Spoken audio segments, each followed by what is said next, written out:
जिस तरह किसी मर्डर थ्रिलर मूवी में क्लाइमेक्स पे क्लाइमेक्स चेंज होते हैं, उसी तरह किसी के साथ रियल केस में ऐसा हो सकता है। हम सब ने, आप सब ने, किसी ने ऐसा कभी सोचा नहीं होगा। दरअसल मैं बात कर रहा हूँ मनीषा की, हरियाणा की बेटी मनीषा की, जिसकी इतनी बेरहमी से मर्डर कर दिया गया ना, जिसकी बॉडी देखने में भी लोग डर रहे थे, इतनी बेरहमी से उसका मर्डर किया गया था। दरअसल बात है 11 अगस्त 2025 को। मनीषा एक सिंपल सी लड़की थी, बहुत सिंपल रहती थी, सूट सलवार पहनती थी। ये नहीं कि छोटे छोटे कपड़े पहनती थी। जो लोग बोलते हैं कि अरे वो तो छोटे कपड़े पहनती थी तो उसका रेप होगा, नहीं, ऐसा वगैरह उसके कुछ नहीं था। उसके साथ सिंपल से कपड़े पहनती थी, बहुत नॉर्मल लड़की थी, अपने फैमिली के लिए कुछ करना चाहती थी, इसलिए वो टीचर का जॉब करती थी अपने घर के खर्चे चलाने के लिए। 11 अगस्त को भी वो स्कूल की वैन में चढ़ के स्कूल जाती है, बच्चों को पढ़ाती है। बच्चों को पढ़ाकर 2 बजे उसका क्लास छुट्टी होता है। छुट्टी के बाद उसने अपने पापा को कॉल किया और बताया कि मैं जा रही हूँ नर्सिंग कॉलेज अपने एडमिशन के लिए फॉर्म लेने। फिर वो वहाँ से निकल के कॉलेज चली जाती है। कॉलेज जाने के बाद उसका एक आखिरी मिस कॉल आता है उसके पापा के पास। मिस कॉल नहीं, कॉल आता है, लेकिन जैसे कॉल उसके पापा उठाते हैं कोई बोलता नहीं है, उधर से कोई आवाज़ नहीं आता है, तो फटाक से कॉल काट के ये कॉल बैक करते हैं, तो फिर कॉल रिसीव नहीं होता है। इसके बाद वो काफ़ी ज़्यादा डर जाते हैं और डरने के बाद वो जाते हैं कॉलेज पता करने की क्या उनकी बेटी आई थी। लेकिन वहाँ के लोगों ने कहा कि नहीं, ऐसी कोई लड़की यहाँ नहीं आई है। और वहाँ उन्होंने ये भी नोटिस किया ना कि 2-3 स्टाफ जो कि बहुत ज़्यादा ड्रिंक थे, उनके पास दारू था और नशे में धुंध थे। इसके बाद वो वहाँ से चले आए। आने के बाद वो पुलिस स्टेशन गए, ये सारा रिपोर्ट करने। शाम हो गया था तब तक। उन्होंने रिपोर्ट करके बताया कि मेरी बेटी गायब है, अभी तक वो घर नहीं आई। आप प्रशासन की जवाब सुनकर दंग रह जाएंगे। प्रशासन ने बोला हो सकता है वो किसी लड़के के साथ भाग गई है, तुम 2-4 दिन वेट करो, वो वापस चली आएगी। फिर 13 अगस्त 2025 को एक खेत में मनीषा की डेड बॉडी मिलती है। पुलिस को वो बॉडी मिलती है एक खेत में। मनीषा के पापा को पुलिस कांटेक्ट करती है और पूछती है कि एक बॉडी है यहाँ, आप आके पहचान कीजिए, क्या ये मनीषा ही है या फिर कोई और है।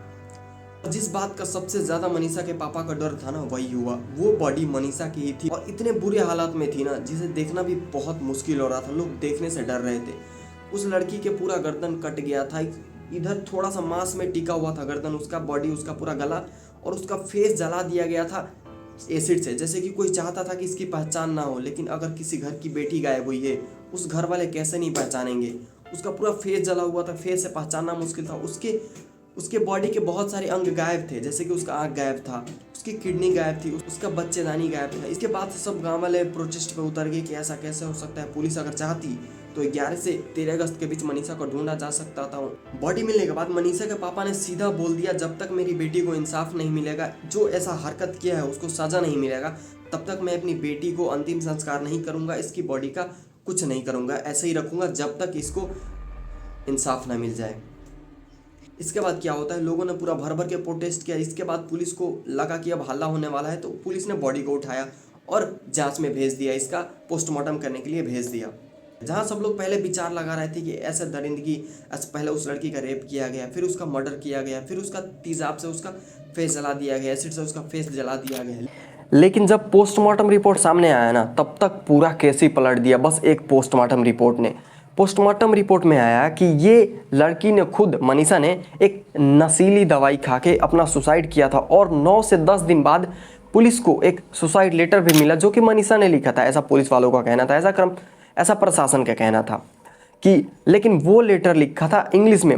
प्रशासन ने बोला कि ये मनीषा का ही राइटिंग है। मनीषा जबकि टीचर थी तो उसका राइटिंग मैच करना इसका इतना कोई मुश्किल नहीं है। मनीषा इतनी मैच्योर थी कि उसको पता था उसके मम्मी पापा इंग्लिश में लेटर नहीं जानते हैं, तो वो इंग्लिश में क्यों लिखती, ये भी एक सोचने वाला बात था। और जिस जगह मनीषा का बॉडी मिला था ना, वहाँ के लोकल लोगों ने कुछ दिखाया कि वहाँ पे कुछ ऐसी ऐसी चीज़ें हैं ना, जिसे देख के साफ उन लोगों पे डाउट जाता है जो कि ड्रंक थे। आप ये वीडियो देखो पहले। ये चीज़ तो भैया बियर दिखा दे, उसके बाद डिस्पोजल दिखा दे। इसमें जो लिक्विड है वो देखने में तो लागे शराब है, खैर पुष्टि आपको कर देनी। एक माल्टा की भी बोतल है।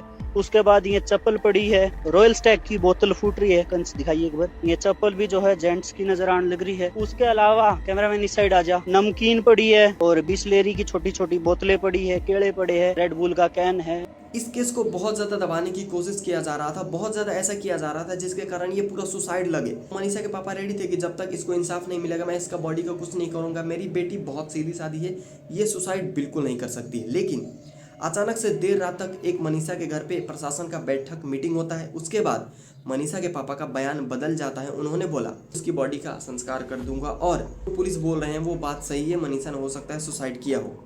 प्रोटेस्ट के बाद इस केस को सीबीआई को सौंप दिया गया। आशा है कि सीबीआई इसको बहुत अच्छे से जांच करे और उन दोषियों को सजा दिलाए जिससे ऐसा घटना कोई भी करने से आगे से डरे। क्योंकि अभी इंडिया में ऐसा हो गया है ना कि हर महीने एक नया केस आता है, लोग प्रोटेस्ट करते हैं, फिर कुछ दिन बाद सब भूल जाते हैं, फिर एक नया केस आते हैं। बहुत ईजिली रेपिस्ट बच जाते हैं, जिसके कारण किसी को भी डर नहीं लग रहा है रेप करने में। उनको पता है मेरे पास पैसा है, मैं बच जाऊंगा, कोई भी नहीं डर रहा है। तो इस सिस्टम को ख़त्म करना चाहिए, क्योंकि सबकी बेटी है, हमारी बहन है, आपकी बहन है, सबकी बहन है। तो फिर जब तक इसको हम नहीं सुधारेंगे तो ये सिलसिला चलते रहेगा। लोग प्रोटेस्ट करेंगे, मरेंगे, लेकिन फिर वो पैसा देकर छूट जाएंगे। तो आशा है इसको सरकार बहुत अच्छे से इन्वेस्टिगेशन करे और उन दोषियों को सजा दिलाए और बहुत ऐसा सजा दे कि आगे से कोई भी व्यक्ति ऐसा काम करने से पहले 100 बार सोचे। धन्यवाद।